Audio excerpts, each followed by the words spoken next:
Okay guys, as we get into this challenge, one thing I want to teach everyone as a nutritional plan for increased energy, better brain function, and increased fat loss is a ketogenic diet, okay? Ketogenic or ketosis, this has been around for a long time. It's not like a new fad diet. It's basically a low carb diet where we watch how much fat, protein, and carbs we get over the course of a day. We try to keep those at certain levels to teach our body to burn fat as opposed to burning glycogen or carbohydrates like we're used to, okay? Ketosis itself, that's actually a function of the body, okay?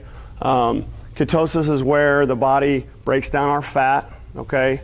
And the liver, there's a process called beta oxidation, but the liver takes that fat and produces ketones. Those are in our bloodstream, they're all over our body, and as our body gets used to just burning ketones as opposed to glycogen and carbs, in the end it's actually 70% more efficient than burning carbohydrates. So once you've done this for 3 or 4 weeks and your body's fully fat adapted, you actually have more energy, 70% more efficiency in your brain and your body, okay? And I've seen that in the clients that have done it and they've stuck with it for that 3 or 4 weeks. They just feel better and they have more energy by far. So some of the benefits, right off the bat, cholesterol numbers improve, weight loss, energy goes up, hunger goes down, acne, things like that. If you stick with it, most of my clients have seen almost all those benefits in one area or another. To transition into a ketogenic diet, it does take time, and it's not easy. It's not like 2 days of whatever and all of a sudden I feel amazing, okay? It does take time. During that transition, our body lacks the enzymes to break down the body fat or the ketones that we're using because it's been used to producing enzymes for glycogen. So the body has to learn to make these new enzymes, okay? And since we have no glycogen, for a little while it's going to feel like we have no fuel, okay? And the best analogy I can use for this is let's say we're taking a gas engine, so glycogen, okay? Gas engines normally are more powerful, like right off the line, you know, like if you're max vertical jump or a 100-meter sprint or something like that, that's like your gas engine, glycogen, okay? A diesel engine may not take off as fast, but it's gonna last a lot longer, run more efficiently, feel a little better, okay? That's just our day-to-day stuff. Or even in exercise, if it's longer, slower stuff, we'll feel better when we're fat adapted, okay? So most people, unless you're just like a CrossFit Games athlete or something like that, you're gonna benefit from being fat adapted, but it's gonna take time. So if we took that gas engine out and put a diesel engine in, okay, within about 36 hours, we're producing the ketones, 36 to 48 hours, the body's been out of glycogen, it says, what am I gonna do? I better break down body fat, I'm gonna start producing ketones. So we got that diesel engine in there, and the ketones are the fuel, so the tank's plumb full of fuel, so everything should be good, right? Well, it takes the body 3 to 4 weeks to get used to that type of fuel, okay? So in the engine analogy, it's kind of like that first week, my new diesel engine might only go 10 or 15 miles an hour. You're like, wow, I hate this new engine, right? Second week, maybe you can go 30 or 35 miles an hour, so on and so forth. And if you stayed strict, by the end, you're going just as fast as you were before, but you feel way better doing it, okay? So it does take time. You do need to commit to that 2 to 4 weeks at first, okay? Some of the symptoms during that transition period, if you research this online, it'll be called like the keto flu, same way with Atkins or other paleo. Anytime you take the carbs away, the body has to adjust, okay? One of the biggest things that happens to the body when we go to ketosis or fat adaptation is it's more of a diuretic in terms of it flushes a lot of our water and electrolytes out, okay? Some of the symptoms, headache, tiredness, can't focus, things like that. Those will happen that first, 2 to 3 days are the worst, and then that first week some of those will come back and forth, okay? The biggest reason for that is gonna be the lack of the electrolytes and dehydration, okay? I've found that most people that do this, if they don't increase their electrolytes, they struggle a lot more with all that. If they just say, okay, I'm drinking, a gallon a day of electrolytes, they'll get through those symptoms way better, okay? A couple things that are crazy helpful is every day to have some bone broth soup. That increases your salt. I know salt is bad, just like fat is bad, okay? It depends on when it is, what it's with, things like that. With this, because our salt's being flushed out, we need to replace it, okay? Electrolytes are gonna help us to replace not only salt, but potassium and magnesium, okay? That will all help us a ton in that first week, okay? Another thing that'll help, and guys, on our Facebook page, I posted a list of probably 8 to 10 supplements that can help with this. None of them are necessary, but they will help you in certain areas. For one, I wouldn't say necessary, but if you don't buy some type of electrolyte product and just drink water, it's not going to help that much because you need the added minerals.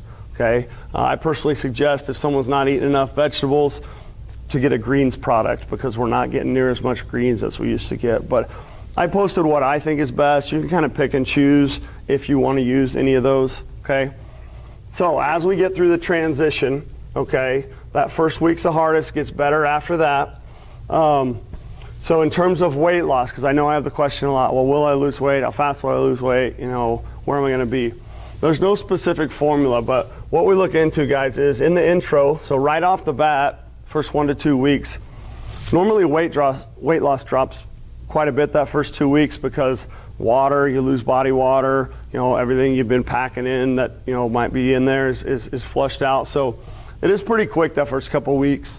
Then in that middle, that 2 to 4 week period, it might slow down as the body's continuing to try to adapt to just burn body fat. And then in that 4 to 6 week period is when we're fully fat adapted, and then we should have a nice steady decline in weight loss, but more importantly fat loss, which we're going to be able to track on the in-body. Okay, fat loss takes time. If you hear of somebody lost, oh, I lost 30 pounds in a month or 40 pounds in a month, that wasn't all fat. Okay, fat can't come off that fast, but we can get that line started and just stick with it. Okay, see what else during. Another thing I wanted to talk about. We do have less energy, okay, at first, but in the long run. Studies have actually shown there's no drop in performance by switching to a ketogenic diet. As CrossFitters, okay, a lot of us will worry about that. We'll spend that first 2 to 4 weeks in here not doing as well as we were before. Like, why can't I row as fast? Why am I not lifting as much? What's going on? That will come back, and there is no long-term drop in performance for most of us, just everyday CrossFitters or you know, mowers or anything like that. Okay. So how do we, okay, that's great, but how do we use a ketogenic diet? What is it? How does it work? Basically, we're not calorie counting. We're keeping track of our macros. Okay, calorie counting does not work. Yeah, it's fuel in, fuel out, but what was the fuel in? 2,000 calories of Cheetos or steak? I mean, they're different. You can't just count calories, okay? What's in the calories? So we've got carbs, more importantly, net carbs, and protein and fat, okay? What is net carbs? Net carbs is the total carbohydrates minus the fiber in a product. Okay, so an avocado is about 17 grams of carbs, which is pretty high. We don't want that many carbs. 14 of them are fiber, so it's really only three net carbs. Okay, protein and fat. So percentage-wise, guys, we're going to be about, on the fat side, we're going to be about 75% of our calories are going to be fat. And at first you're going to be like, wow, that's a lot. Like, oh, I need to eat a bunch more fat. That makes no sense. That's your fuel now. So we do need to keep that up. I find if people falter, if they don't get that 75% of fat, their energy is terrible. They just don't have the fuel they need. About 20% of our calories are going to come from protein, and then usually about 5% from net carbs. Percentage or not, we want to keep our net carbs under 30 grams every single day, okay? And you'll have an app that'll show you where you're at for the day, whether you need to stop on carbs or not, okay? Under 30. The lower you take that, the faster you get into fully fat adaptation, because you're just removing the fuel from the body, okay? This is one we never want to break when we're trying to, you know, stay under our limits. The fat, and you'll see on your app, there's a circle and how much fat you've had in a day. We want to fill that. It's not better, I only did half my fat, I should be losing faster. We want to get all of our calories there, okay? Protein we want to fill for the most part, but we don't want to go over.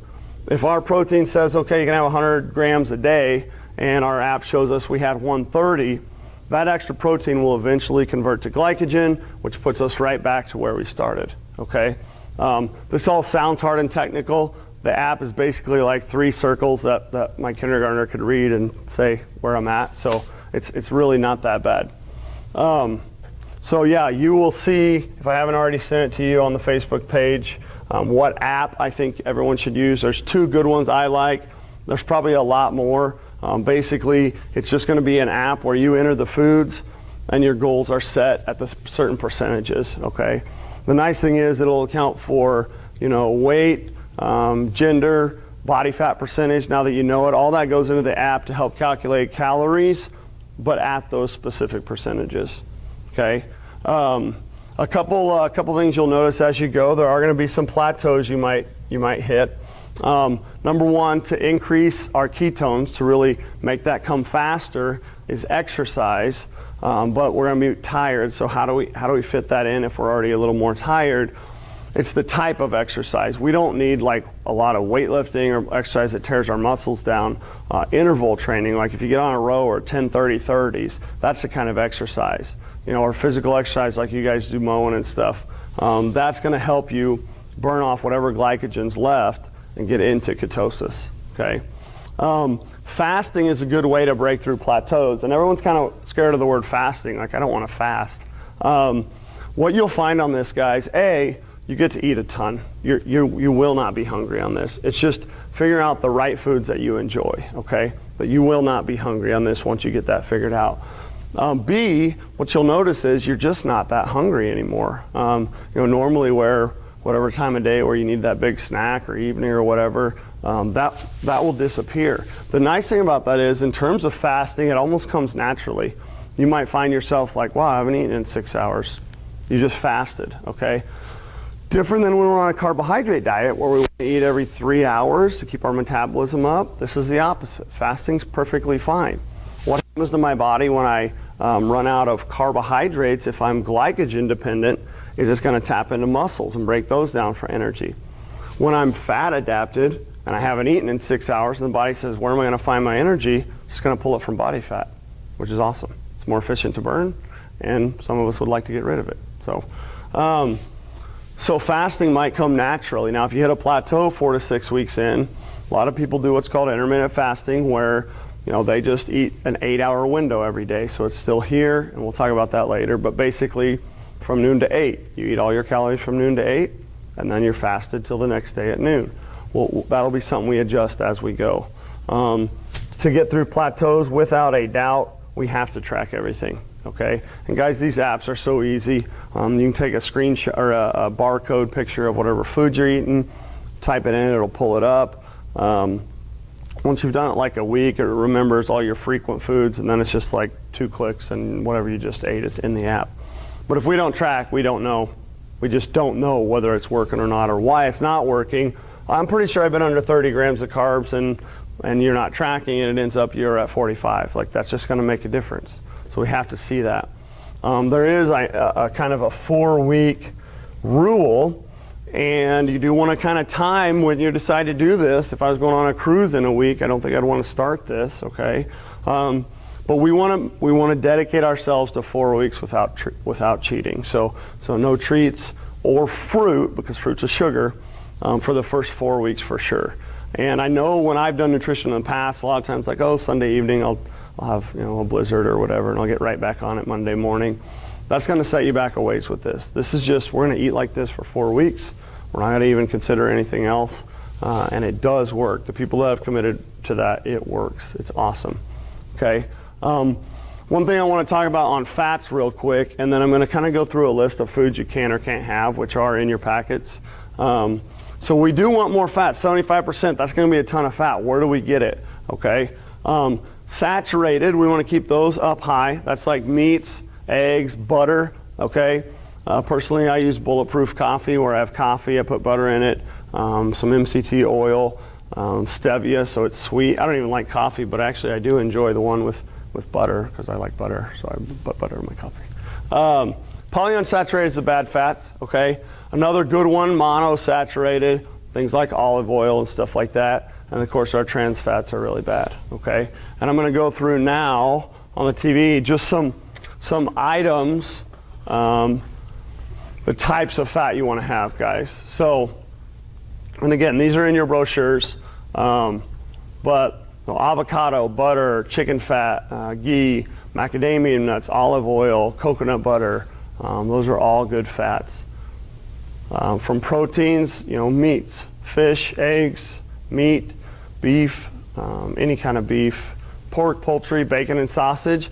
That's one thing, like with paleo, bacon and sausage is allowed, but there's really not a limit. So yeah, bacon's paleo, but if I eat 10 pounds of bacon a day, it's probably not going to get me where I need to be. That's why this is nice. It has our limits on what we're going to do. Peanut butter. Peanut butter is actually what I use for my go-to dessert. When peanut butter on celery is what I eat in the evening. And as you get used to your app, I usually make sure I save enough carbs, everything, so that at 8 o'clock when I want to go get some ice cream, I can eat peanut butter either out of the thing or on some celery. So then we'll go into vegetables are going to be really important, and they're kind of hard to get because we really don't want the starchy vegetables, corn, peas, things like that are really going to take your carbs just through the roof. Potatoes, beans, corn, carrots, those aren't the vegetables. We want the dark, spinach, broccoli, cauliflower, things like that. Okay, I don't care for vegetables very much. What I try to do once a day is a spinach salad where I put chicken on there, cheese. I'll put ranch on mine. So ranch isn't healthy, guys. It's one of the non-healthy oils, okay? For me, especially my first 4 weeks, I'm just trying to get fat adapted. I'm not, super concerned if I have a few unhealthy fats in there. In the long run, yeah, we want to cut those out. Things like mayonnaise, that's soybean oil normally or some type of vegetable oil. That's not the kind of fat we want. You can make your own in the long run with coconut oil or olive oil, and that's healthy, and you can eat that all you want. But at first, I kind of just want to stay in my percentages. If I have to eat some of that other stuff at first, personally, I do. What dressing would you put on the salad? Well, I mean, a lot of dressings are high in carbs. We're looking for a full fat dressing. So like an oil and vinaigrette would be one. You can make homemade ranch without, like you can buy those ranch seasoning packets, but then make it with a healthier oil instead of like soybean oil. You can make it with olive oil or something like that. So sour cream, that goes in the dairy category. As long as you're not lactose intolerant, dairy is, for the most part, has a lot of good in this. Whipping cream, I know Sarah uses that every morning in that coffee, or butter, whipping cream, and cheeses, sour cream. So we can have those, but again, that's we don't want to just like get everything from that category. You don't. That again, with paleo, sometimes myself, other people, we get stuck in one category. We might lose some weight, but we don't feel very good, and it's not the right way to lose. Nuts and seeds are good. Some nuts have a lot higher carbohydrates than others. I was at the store yesterday looking. I needed a snack before I came back to the gym, and I was comparing like cashews to almonds. And if I remember right, the product I was looking at, the cashews were like 9 grams of carbs. I think the almonds were 3. So I mean, I could eat way more almonds, or 2 or 3 servings of cashews. I'm already out of carbs for the day. So there are nuts that are really good for you. We want to stay away from the ones that are high in carbohydrates. So stick with walnuts, almonds, macadamias, things like that. Beverages, okay? I'll agree to this, but I'll take it one step further. The person that wrote this, drink at least 120 ounces of water a day. My personal opinion is drink 120 ounces, a gallon, 128. So drink a gallon a day, okay? But make it water that's filled with electrolytes. Whether you use Ultima, which we have here at the gym, on the website or on the Facebook page, I put a product on Amazon that's like $10. You can put into water and it adds electrolytes, okay? You're only gonna feel better if you add electrolytes. Personally, I fill a gallon pitcher every morning. I put Ultima in it to mix it to full strength. And then by the time I go to bed, that needs to be empty. That way I know. If you don't track it somehow, like I'm trying to drink when I'm thirsty, you just don't get enough. You actually have to say, okay, here's my, fill a gallon water jug, and by the end of the day, it needs to be empty, okay? So water, water, water. Coffee's okay, caffeine's okay. Don't take them too high though, okay? Technically 200 milligrams of caffeine is about as much as anybody should use in a day. Well, when we get over 200, there are some negative health implications. Caffeine's also a diuretic, which we're already going to be losing fluids and electrolytes, so we don't want too much there. I do 2 coffees a day is what I get for my caffeine. I won't talk through all the little things that are already in your packet: spices, condiments. I guess there's a few here. Mayonnaise. I use a lot of mustard on my meats or whatnot. Hot sauce, salt and vinegar, vinaigrettes. Barbecue sauces, usually barbecue sauce and ketchup have a lot of sugar or glycogen or carbs, but there are some that aren't full of that. Okay. Alcohol, it's going to be like a quadruple negative. It does decrease fat burning, decreases your metabolism, reduces testosterone, and increases estrogen. So all in all, again, with our 4-week rule, I would try to just go 4 weeks without it. You're only going to feel better, and you don't want to ruin your body's almost fat adapted, and then we have one night off, and we might set ourselves back 3 days or 5 days or whatnot. That's something I just think I would put in there. You just can't have fun for 4 weeks, basically. But then after that, So after, let's say you're fully fat adapted and you've been doing this a while, you're not going to want to go back. Like, the problem I find with short window things, even with our challenge right now, is it's like, okay, 9 weeks, and you're always like counting down, like 2 weeks to Pizza Hut, 2 weeks to 1 week to, like, I'm ready, I want to get back. What we need to make this a mindset of, this is just how we eat now. When you're fully fat adapted, you can take some times off, like a day or a half a day.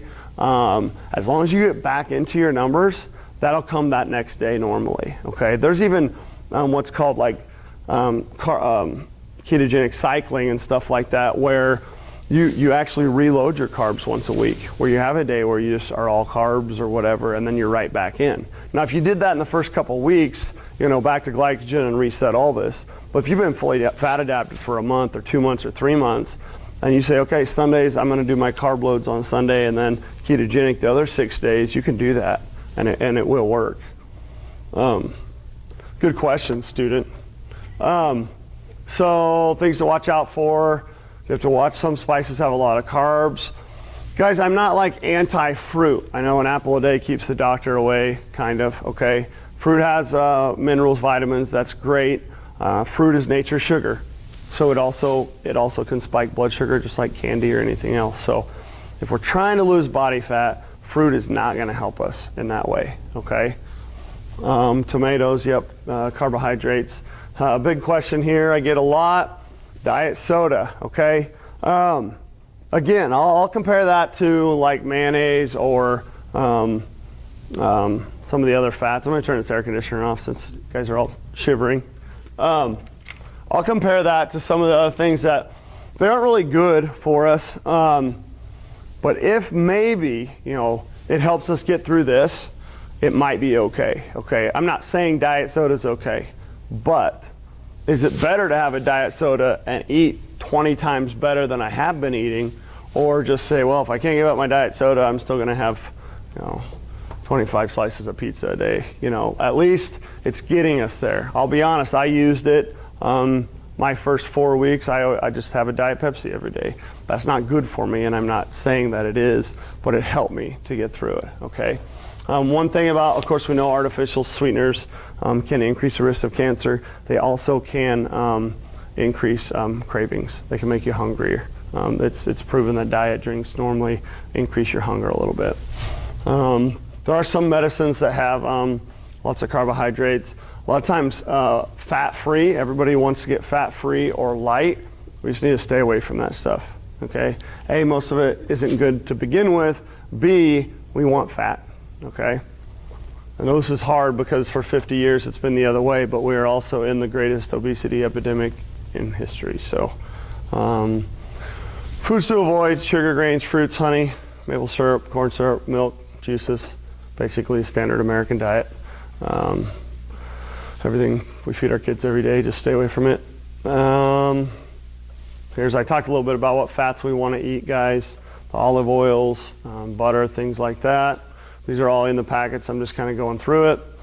Snacking, just snack when you're hungry, but you don't have to try to snack all the time. Eating out, okay. So I guess I just can't eat out and can't hang out with my friends anymore if I'm on this, okay? That's not true. There's lots of things you can do, okay? I went to a restaurant 2 nights ago. I got a steak. My sides were 2 side salads with just the lettuce, cheese, and some ranch dressing, okay? Would have been better to get a vinaigrette, but I wanted some ranch dressing. So I ate out. I can go in a must-case scenario. I was coaching baseball last weekend. I packed a bunch of food, but we ran out and went to Sonic. I was like, well, what should I do? I got a bacon cheeseburger and without a bun, without ketchup, had mustard and mayo on it. Do I want to do that every day or 4 times a day? No way. But is there ways that it was delicious. It was an awesome little treat that kept me in my circles, okay? So you can do things like that. You go to a Mexican restaurant, you can get fajitas without the shells or things like that, or they have chicken salads you can get without the beans, still have the cheese, the chicken, the lettuce. It's good stuff. And your app will give you plenty of things you can try to find when you eat out. See if there's anything.